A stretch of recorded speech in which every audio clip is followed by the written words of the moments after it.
مفتی صاحب ہماری کون سی جماعت ہے؟ میرے اماموں کہہ رہے ہیں کہ ہماری جماعت کا نام مسلمین ہے، اور کہتے ہیں آپ اماموں کے قول کو مانتے، قرآن سے نہیں مانتے. یہ جماعت المسلمین والے ہمیں کہتے ہیں کہ آپ اماموں کے قول کو مانتے ہو، قرآن و حدیث کو نہیں مانتے. حالانکہ امام جتنے بھی تھے قرآن و حدیث کو مانتے تھے، تو امام کے قول کو ماننے والا قرآن و حدیث ہی کو ماننے والا کہلائے گا نا.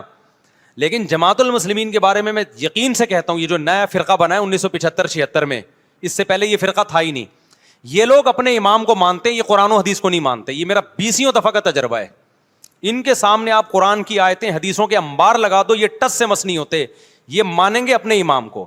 تو جو اپنے آپ کو کہتا ہے نا میں تقلید نہیں کرتا، آپ جب گہرائی میں جاؤ گے تو وہ اندھی تقلید کر رہا ہوتا ہے. اور ہم جو تقلید کرتے ہیں وہ اندھی نہیں ہے، ہم نے تو دلائل پڑھے ہیں، ان کے علا وجہ البصیرہ ہم تقلید کرتے ہیں. سمجھتے ہو کہ نہیں سمجھتے؟ لوگ کہتے ہیں تقلید علی وجہ البصیرہ ہوتی ہی نہیں. یہ بات غلط ہے. ایک تقلید اندھی ہوتی ہے، ایک ہوتی ہے کہ آپ کس کو فالو کر رہے ہیں، اس کو دیکھیں، اس کے برحق ہونے کے دلائل ہوں آپ کے پاس. دونوں تقلیدوں میں زمین اور آسمان کا فرق ہے. مشرکین جو تقلید کرتے تھے باپ دادا کی، وہ اندھی تقلید تھی. قرآن کہتا تھا تمہارے باپ دادا خود ہی حق پر نہیں ہے، تم ان کی کیسے تقلید کر رہے ہو؟ اس سے پتہ چلتا ہے اگر حق پر ہوتے پھر تقلید جائز تھی. جیسے کہ یوسف علیہ السلام نے کہا کہ میں اپنے باپ دادا کی دین کو فالو کرتا ہوں. یعقوب اور ابراہیم، قرآن میں ہے یہ، کیونکہ یعقوب اور ابراہیم کیا تھے؟ برحق تھے نا. تو یہ ائمہ اربعہ جو ہے نا، چاروں امام ابو حنیفہ، مالک، شافعی، احمد بن حنبل، ان پر اجماع ہے پوری امت کا کہ یہ برحق ہیں، یہ قرآن و سنت کو فالو کیا انہوں نے. تو ان کا فالو کرنے والا قرآن و سنت ہی کا فالو کرنے والا کہلائے گا.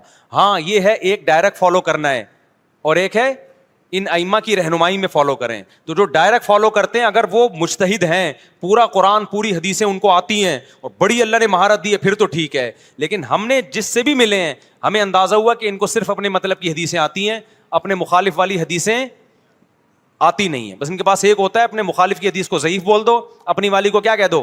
صحیح ہے. تو یہ چل رہا ہے مارکیٹ میں.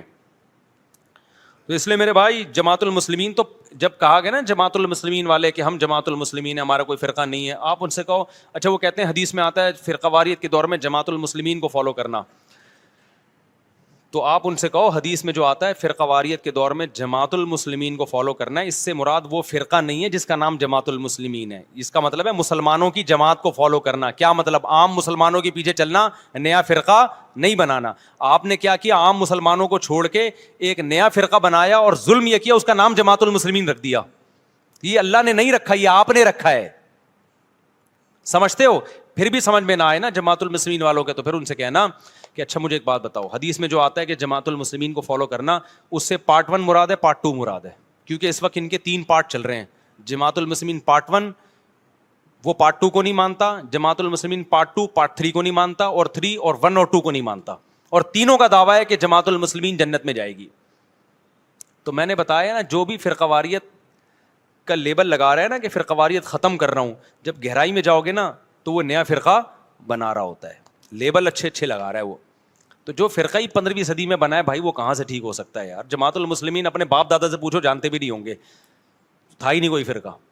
تو امت تھوڑی گمراہی پہ جمع ہو سکتی ہے.